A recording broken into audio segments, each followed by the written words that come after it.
Hi, my name is Joseph Alai. Welcome to my channel. And today I want to talk about symbolic imagining, symbolic visualizing, which is something I've never discussed before on my channel. I want to talk to you about a story that demonstrates symbolic imagining and how powerful it can actually be. And then really we could talk about when to use it and how to manifest whatever you want with it.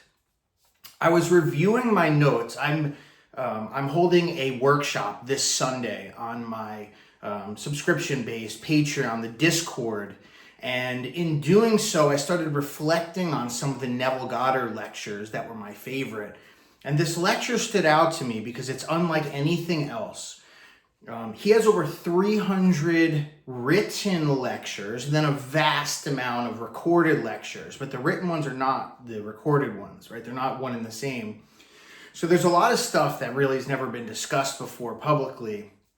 And as I was reading this years ago, Neville talks about being in the Garden of Eden, and he says to visualize that you are the center and the fountain of Garden of Eden is coming out from you. And he's telling the individual to visualize this in order to get results. And for me, that's very interesting because in Neville's lectures and his books, it's all about imagining the end. It's about visualizing yourself from the perspective of having what you want. And so it kind of rubbed me strangely because it goes against a lot of the things that he talks about. But it brings me back to 2013 at a time in my life that is probably 2014. That was, memorable, dark, and interesting. And it was shortly after my brother had passed away. So I was in a dark, dark place. And I was in this rehab. I was in New Jersey. I was in Trenton, New Jersey on the Salvation Army on Mulberry Street. And when I was there, I was friends. I had been there before. And I was friends with the man who ran the place. So in other words, he let me get away with things that no one else was able to get away with. And he let me bring in my iTouch, not my phone, but my iTouch. You couldn't have your phone in this at all, right? It's a rehab, it's a rehabilitation. So, and if you know anything about me, you know that I had struggled in the past, and one of my greatest manifestations is the ability to break out of that lifestyle. But what happened when I was there, when I had this iTouch with me, is I had this hypnosis music, this just, and this was years ago, right? So what are we in 2025? So this is 11, 12 years ago.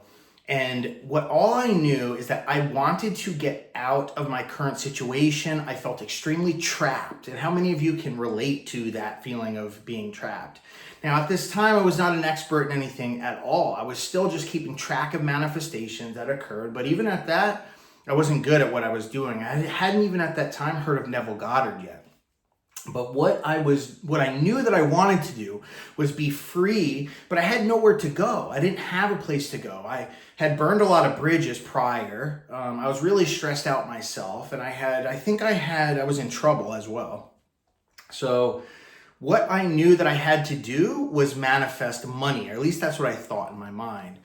So what I did was I had found this picture on the internet. I was able to get onto the Wi-Fi. I found this picture on the internet of this bed.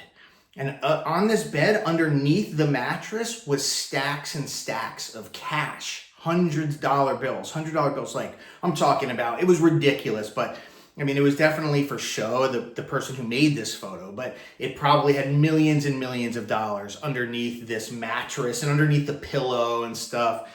It was absolutely absurd. But I remember what I did was I saved that photo, and then I remembered that photo. And then at nighttime, I would close my eyes and I would imagine that all of that money was underneath my pillow, my bed. Now, keep in mind, I'm in the Salvation Army. There's 7 other men in this dorm room that I'm in this busted, dinky bed that's probably 30 years old.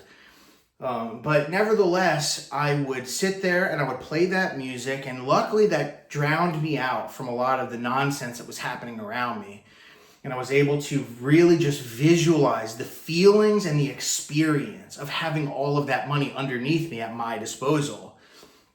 And what was interesting is, because I had that iTouch, I was able to, I think I was in at this time for 3 months. I was already in 3 months in this one rehab. I'd been in rehabs for over a year of my life. I mean, way over a year. But I mean, up until the point where I was fully free of all of this stuff. But and nothing really had changed, right? I wasn't able to do anything, get out of anything. But as I continued this imaginal act, and I would go on Craigslist each day and I would look for something, and they would have jobs at like, you know, for $7 an hour, $8 an hour, $9 an hour, something that was just unlivable in New Jersey at that time. And then what ended up happening was I was able to, that one day, it was one night, and I remember imagining having this money and feeling this strong feeling of having all of this money and success and freedom, that I went on Craigslist and I ended up finding this post that was just added a minute before I went on there. And it was exactly what I was good at. Now, at the time, I had yet to establish any sort of career, right? So I had never been a programmer before for working for someone. It had always been on my own. So what happened was I found this company that was looking for a PHP developer. That was literally what I did. That was what I was good at. That was the thing I was the best at. And not only that, it was in a place right near where I was from. So if anything, I figured maybe I can, my mother wasn't really talking to me. I mean, she would talk to me, but she wouldn't hear anything if I was like, yo, Mom, let me just go home and get a job, whatever. It's like, no, stay in rehab, stay alive, etc. But long story short, I called this place, emailed this place. They didn't answer. I left a message and then I shot them an email letting them know that I was really interested. Well, they called me back right away, asked me to come in for an interview. I let my mother know. I said, yo, and I think it was something like $16 an hour, which I'd never in my life seen anything like that before. I was like, yo, Mom, there's this job. You know, I was trying to really, I was hoping that she would like let me go or whatever, but still thinking she wouldn't. Well, when I told her, she was immediately like, okay, well, I'll bring you to the interview. Let's go. So that's exactly what happened. They loved me, and that very day, I was hired by them, and I was able to leave the Salvation Army and start the job the very next day. And it changed my entire life. The key thing that I did, the only thing that I did that was different than all the days of my life beforehand, because I was extremely skilled at programming, and even to this day, that's still what I do, right? I love doing it. But the key thing that I did was I had brought forth this image and this feeling that I had all of this money, that and with that, there's emotions that come with that. There's experiences that come with that. You think of from the perspective of a person who has absolutely nothing, especially coming from the position of that I was recently in, to suddenly thinking that you have all of this money. I mean, there's a drastic difference. And it was that drastic difference that I fell asleep in. And that's one of the key components of this, that I fell asleep in, that really impressed my subconscious mind. And as Neville says, and this is what we know, is that you have to impress the subconscious mind in order to manifest your desire. And effectively what that means is just the ability to fixate or focus on that imaginal act, to allow that, to ruminate on that, and allow that to really reign within your mind, to remain focused upon that thing. And if you can do that, that will impress your subconscious, and then automatically, in a way that you would not be able to consciously devise, you will receive that end. Now, what's interesting is I did not have a clear and obvious imaginal act. As you know, it wasn't about that. I didn't even really know much about deliberate imaginal acts. I was rarely manifesting at that time. It was an interest of mine. I had already studied the Bible. I'd already learned about miracles. I'd already received what Neville Goddard calls the promise. So I knew that that was real, but I had no way of knowing what to do in order to get that manifestation. But what's interesting is this, as Neville talks about imagination is God and creates reality. And this is an absolute fact. This is an absolute fact.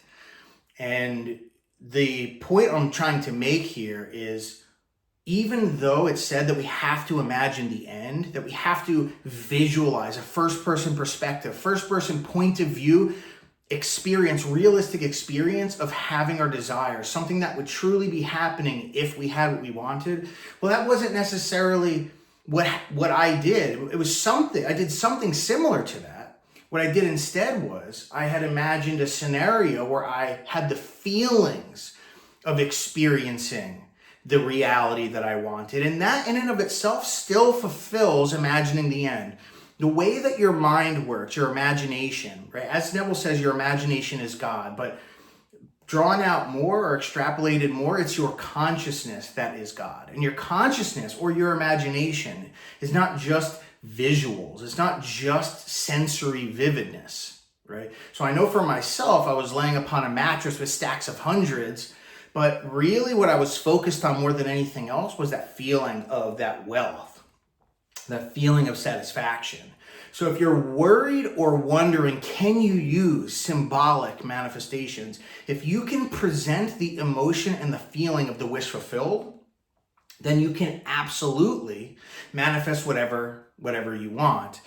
In fact, this is one of the principles that through my deep learning software that I've been building that has come out as a pattern that is repetitive and consistent, so long as you are capable of replicating one of the facets of your imagination, like taste, touch, smell, hearing, etc., then as long as you can replicate that in a realistic perspective, then that thing will manifest on the screen of space. So how do you make a symbolic scene? Well, the key is this. You find something that represents or that will invoke within you the feeling that would be yours if you had the thing that you want. So you have to ask yourself, what is it that you want? And then what would you feel like if you had that thing?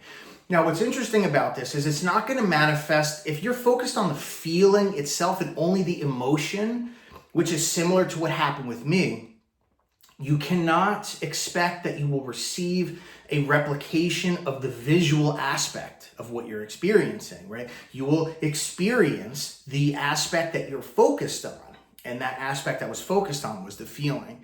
So if you cannot perceive or think of a cold, hard ending, a true experience, a after the end, then as long as you can think of the emotion or the feeling of what it would be like, and you can put that in some sort of symbolic representation and then imagine that before bed and do that multiple nights in a row. It only took me a couple of nights. I don't remember how many now to this day looking back, but I think it was only 3 or 4 nights before that appeared, before that thing appeared on Craigslist and I was able to get that job. But nevertheless, it was miraculous. It was mind-blowing. It was in a way, I didn't even value myself at that point thinking that I could receive that because I didn't even have a degree. So to be able to do that was mind-shattering. That truly got me past a point in my life where I never went back. And all I had to do was imagine that thing. So the key is choose a symbolic representation and imagine that before bed. That is what is going to get you the thing that you want. That is a simple technique. That's what Neville talks about in his lecture, The Coin of Heaven, which is a great lecture, by the way.